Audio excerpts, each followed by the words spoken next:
Trabalhador hipersuficiente e arbitragem.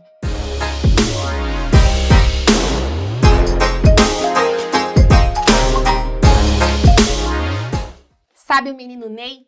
Para que eu explique para você o que é o trabalhador hipersuficiente e o que ele não é, não tem como eu começar essa dica se não for falando do menino Ney. Menino Ney? Quem é esse? Calma, você conhece. Aquele menino, jogador de futebol, Neymar. É que eu já tenho uma certa intimidade, já faz parte da família. Menino Ney. Papai o chama carinhosamente de Caicai. Mas Priscila, por que ele chama de Caicai? Não sei. Priscila, você entende de futebol? Não. Mas eu reproduzo exatamente o que papai diz. Papai diz que Neymar é Caicai. E realmente pude constatar ao longo das nossas Copas em que Neymar participou, que toda vez quando o menino Ney pega a bola, não sei o que acontece, o menino Ney cai, menino Ney se machuca, menino Ney, quando você olha, caiu de novo, menino Ney. Dizem que ele é perseguido no campo. Pois bem, eu olhando essa situação que papai estava relatando, um menino tão jovem, recebe milhões e milhões em sua conta bancária, não consigo nem precificar aqui quantos milhões são, porque são muitos zeros, não é? Papai me relatando tudo isso, falando sobre o Caicai, carinhosamente, não é?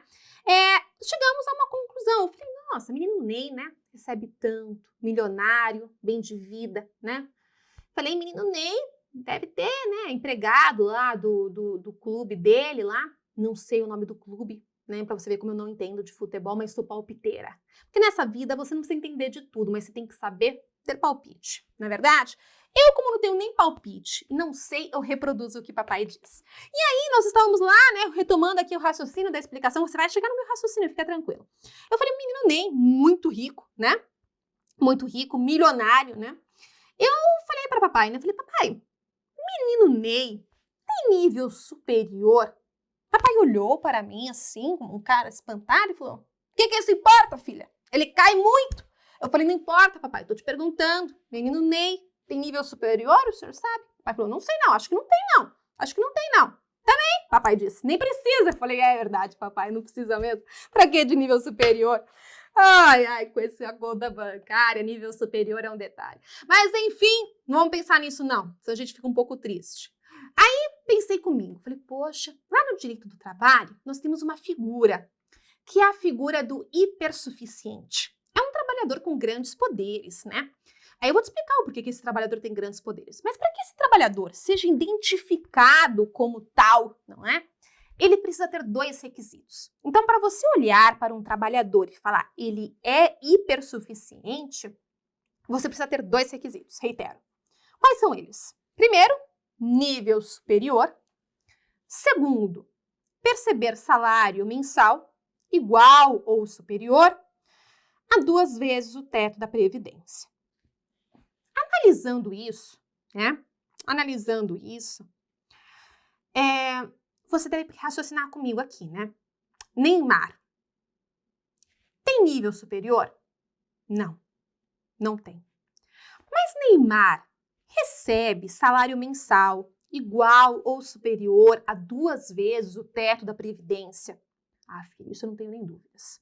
Que ele recebe igual ou superior a 2 vezes o teto da Previdência, não há como nós negarmos, não é? Afinal, ele recebe milhões. Pois bem, quando eu falo para você de um trabalhador hipersuficiente, você deve pensar o seguinte, mas Priscila, qual que é a prerrogativa que ele tem? Qual é o benefício de eu ser trabalhador hipersuficiente? O que me torna especial e diferente frente a tantos outros trabalhadores conhecidos como hipossuficiente? Porque no direito do trabalho, a regra é que tenhamos apenas o quê? Trabalhadores hipossuficientes, que são aqueles trabalhadores que precisam de uma proteção maior. E a legislação trabalhista, ela foi criada, o berço da legislação trabalhista foi criado com base em quê? Em proteger este trabalhador. Este trabalhador que precisa de uma proteção frente ao seu empregador. Já que a relação entre empregado e empregador, como regra, a gente tenta balizar essa relação criando normas mais protetivas ao direito do trabalho, justamente por quê?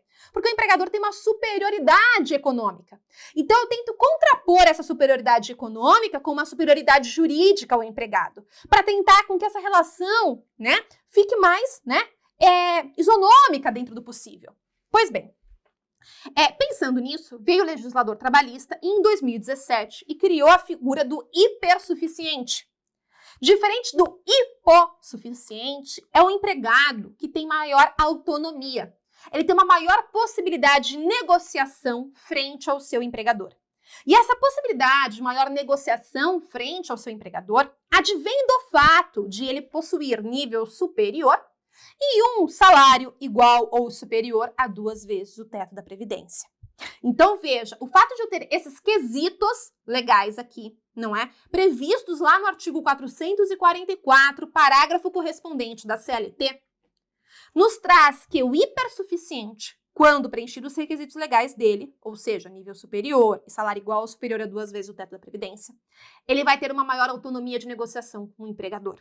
Ou seja, o que ele negociar com o seu empregador, então vem aqui comigo, que eu vou colocar na tela para você visualizar comigo. Ó, o que ele negociar com o seu empregador, então tá aqui, ó. Acordo individual. O acordo individual que rolar entre empregador e empregado vai se sobrepor ao que tiver disposto eventualmente em negociação coletiva e vai se sobrepor ao que está disposto na lei.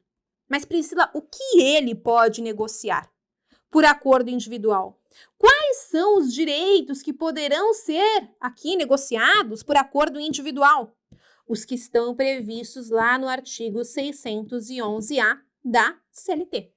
Os direitos previstos no artigo 611-A da CLT são direitos, não é? Que poderão ser flexibilizados por acordo individual quando se tratar de hipersuficiente. Mas quando se tratar de hipossuficiente, os direitos do 611-A somente poderão ser negociados mediante negociação coletiva. Então, veja, para você conseguir visualizar. Quando eu falo aqui do 611-A, o 611-A traz um rol de direitos que poderão, como regra, ser negociados, flexibilizados mediante negociação coletiva, quando estivermos falando de um empregado normal, tipo eu, você e todos os outros do planeta. Agora, quando estamos falando sobre o empregado diferenciado, não é?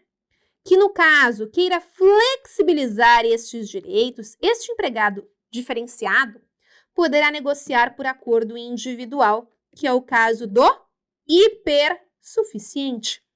O hipersuficiente pode flexibilizar os direitos trabalhistas por acordo individual. Ele não precisa do sindicato para isso.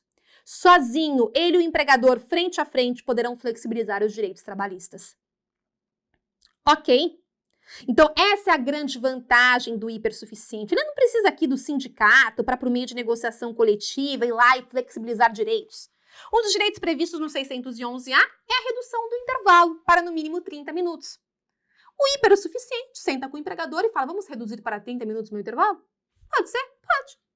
Agora, se eu sou um empregado normal, hipossuficiente, eu preciso do sindicato para fazer essa redução. Bom, então o primeiro ponto que você deve ter compreendido aqui comigo.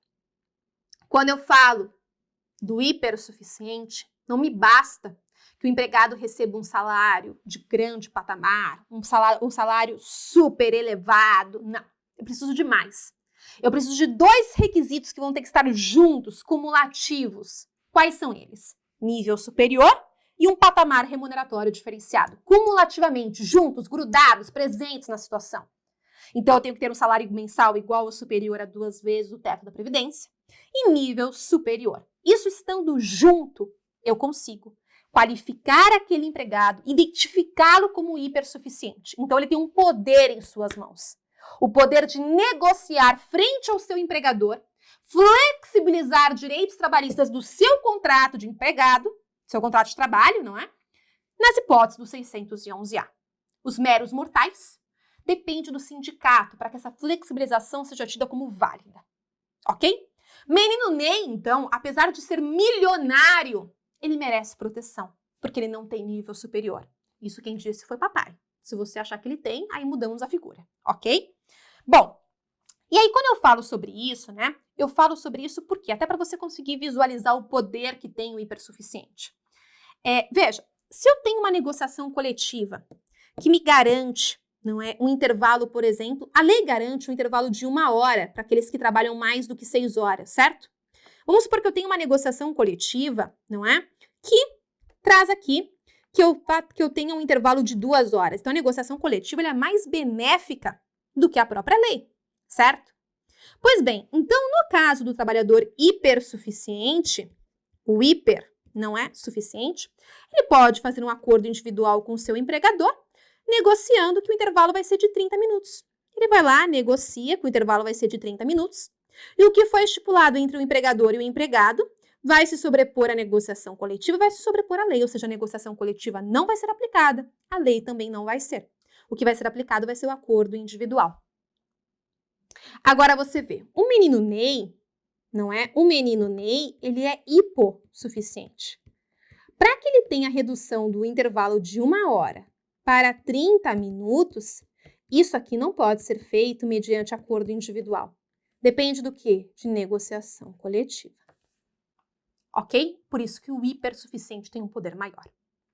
E aí eu gosto sempre de diferenciar os requisitos do hipersuficiente para os requisitos da arbitragem. Por quê? Porque na arbitragem, primeiro vamos só lembrar, voltar um pouquinho, né? Voltar um pouquinho. O que é arbitragem, né? O que é arbitragem? Arbitragem é a possibilidade de qualquer conflito estabelecido ali entre as partes. Esse conflito seja resolvido através de uma câmara arbitral. E não é através do judiciário.